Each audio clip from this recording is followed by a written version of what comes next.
فاذکرونی اذکرکم واشکروا لی ولا تکفرون صدق اللہ العلی العظیم۔ اللہ کا پاک کلام ہے۔ اللہ تعالیٰ نے ارشاد فرمایا فاذکرونی اذکرکم، بندے تو میرا ذکر کر میں تیرا ذکر کروں گا۔ اللہ کا بندہ اللہ کا ذکر کرے بات بنتی ہے۔ ہم مخلوق ہیں، رب ہمارا خالق ہے، مخلوق کو اللہ کا ذکر کرنا چاہیے۔ اللہ غنی ہے، ہم محتاج ہیں، محتاج کو اللہ کا ذکر کرنا چاہیے۔ اللہ بہت بڑا ہے، ہم بہت چھوٹے ہیں، ہمیں اللہ کا ذکر کرنا چاہیے۔ لیکن قربان اس پاک ذات پر اپنے بندوں سے اتنی محبت کرتا ہے کہ اس پاک کلام میں رب نے فرمایا بندے تو محتاج ہو کے میرا ذکر کرتا ہے، میں بے نیاز ہو کے تیرا ذکر کرتا ہوں۔ سبحان اللہ۔ تو مخلوق ہو کے میرا ذکر کرتا ہے، میں خالق ہو کے تیرا ذکر کرتا ہوں۔ سبحان اللہ۔ تو نوکر ہو کے ذکر کرتا ہے، میں مالک ہو کے تیرا ذکر کرتا ہوں۔ یہ بہت بڑا انعام ہے۔ فاذکرونی اذکرکم واشکروا لی ولا تکفرون۔ اور آگے اللہ فرماتا ہے میرا شکر کر، کفر نہ کر۔ اللہ کا شکر کیا ہے؟ ہم یہ سمجھتے ہیں، ہم کہتے ہیں شکر الحمدللہ، شکر ہو گیا۔ یہ زبان سے اللہ کا شکر ادا کرنا ہے، لیکن عملی طور پر جب آپ کی آنکھ اللہ کی اطاعت کرے گی، آپ کی زبان اللہ کی اطاعت کرے گی، آپ کے ہاتھ اللہ کی اطاعت کریں گے، آپ کے پیر اللہ کی اطاعت کریں گے، آپ کا سارا جسم اللہ کی اطاعت کرے گا تو یہ اللہ کا شکر ادا کرے گا۔ اللہ نے آنکھیں دی ہیں، اس کا شکر یہ ہے کہ اللہ کے حکم کے مطابق دیکھا جائے، جس کو حرام کہہ دیا گیا وہ نہ دیکھا جائے۔ اللہ نے زبان دی ہے کلام کرنے کے لیے، اس کا شکر یہ ہے جو اللہ کا حکم ہے وہی بولا جائے، جو اللہ کا حکم نہیں اس سے اپنی زبان کو روک دیا جائے۔ جب اپنی اذا کو آپ اللہ کی اطاعت میں استعمال کریں گے تو اللہ کا شکر ہے۔ اللہ کا ذکر کتنی بڑی نعمت ہے۔ حضرت مولا روم رحمت اللہ علیہ اتنے بڑے اللہ کے ولی ہیں، جب ممبر رسول پر بیٹھ کر آپ لوگوں کو خطاب کرتے تھے، 500 600 علماء کرام آپ کی باتوں کو لکھا کرتے تھے، کوئی بات ضائع نہ ہو جائے۔ آپ اپنی کتاب میں ایک واقعہ تحریر فرماتے ہیں۔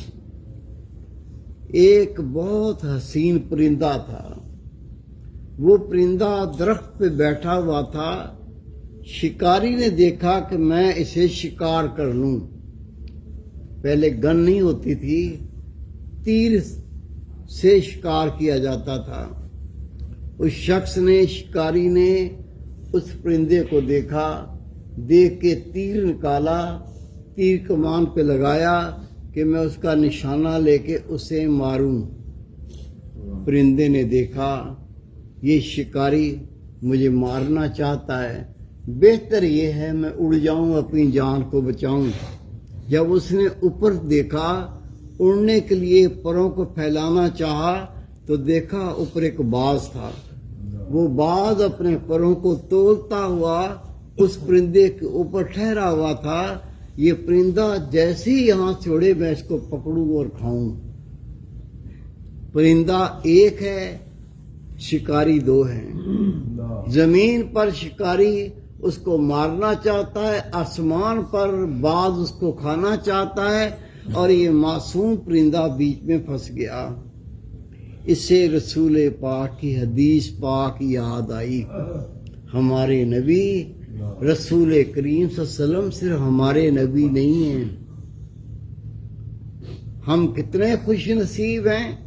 رسول پاک صلی اللہ علیہ وسلم نباتات کے نبی، حیوانات کے نبی، زمین کے نبی، آسمان کے نبی، عرش کے نبی، سارے نبیوں کے بھی نبی ہیں. پہلے اللہ تعالیٰ نے ہر نبی سے وعدہ کیا، اے میرے انبیاء جب میرا رسول پاک آئے تم مجھ سے عہد کرو، مجھ سے وعدہ کرو، تم خود بھی اس پر ایمان لاؤ گے اور اپنی امت سے کہو گے وہ بھی میرے خاتم النبیین پر ایمان لائے. ہر نبی پہلے ہمارے پیارے رسول پر ایمان لایا ہے اور یہ اللہ سے وعدہ کیا ہے کہ ہم اپنی امت کو بھی یہ حکم دیں گے کہ رسول پاک پر ایمان لائے. نبی پاک کی حدیث پاک، اللہ کے محبوب فرماتے کوئی مچھلی جال میں نہیں پھنستی جب تک وہ اللہ کا ذکر کرتی ہے. جیسے ہی مچھلی اللہ کے ذکر کو چھوڑ دیتی ہے جال میں پھنس جاتی ہے. رسول پاک صلی اللہ علیہ وسلم فرماتے ہیں کسی پرندے کو شکاری شکار نہیں کر سکتا جب تک وہ پرندہ اللہ کا ذکر کرتا ہے. جیسے ہی اللہ کے ذکر سے رک جاتا ہے شکاری اس کو شکار کر لیتا ہے. اور نبی پاک صلی اللہ علیہ وسلم نے فرمایا کسی انسان پر شیطان حاوی نہیں ہو سکتا جب تک وہ اللہ کا ذکر کرتا ہے. جیسے انسان اللہ کے ذکر کو چھوڑ دیتا ہے اس پر شیطان حاوی ہو جاتا ہے. یہ پرندہ جس کا بھی میں نے آپ کو واقعہ عرض کیا، نیچے شکاری ہے، تیر کمان پر تیر لگا کر اس کو مارنا چاہتا ہے، اوپر باز ہے وہ اپنے پروں کو توڑ رہا ہے کہ میں اس پرندے کو کھاؤں.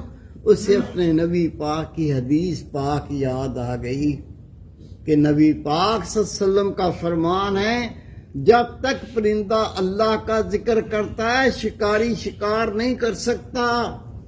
جب وہ اللہ کے ذکر سے غافل ہو جاتا ہے تو شکاری شکار کر لیتا ہے. اس پرندے نے آنکھیں بند کر لیں اور اللہ اللہ اللہ اللہ اللہ کا ذکر کرنا شروع کر دیا. جب اس نے اللہ کا ذکر کیا تو اللہ تعالیٰ نے اپنے فرشتے کو کہا میرے فرشتے، میرے نبی کی حدیث پاک ہے جب تک پرندے اللہ کا ذکر کرتے شکاری شکار نہیں کر سکتا. اس پرندے کو شکاری مارنا چاہتا ہے، باز کھانا چاہتا ہے. اے میرے فرشتے میں تو یہ حکم دیتا ہوں جہاں یہ شکاری کھڑا ہوا ہے اس کے پیر کے پاس بل ہے، اس بل میں سانپ ہے، میں تمہیں حکم دیتا ہوں سانپ کو نکال کر اس شکاری کے پاؤں پہ ڈنگ مروا. ایک لہجے میں اللہ کا فرشتہ زمین پر آتا ہے، بل سے سانپ کو نکالتا ہے. اس شکاری کو جو نشانہ لے چکا ہوتا ہے، تیر چھوڑنے والا ہوتا ہے، پرندے کو مارنے والا ہوتا ہے، ایک لہجے میں اللہ کا فرشتہ زمین پر آتا ہے، سانپ کو نکال کے اس کے پاؤں پہ ڈنگ مرواتا ہے. جب سانپ ڈنگ مارتا ہے شکاری ہل جاتا ہے.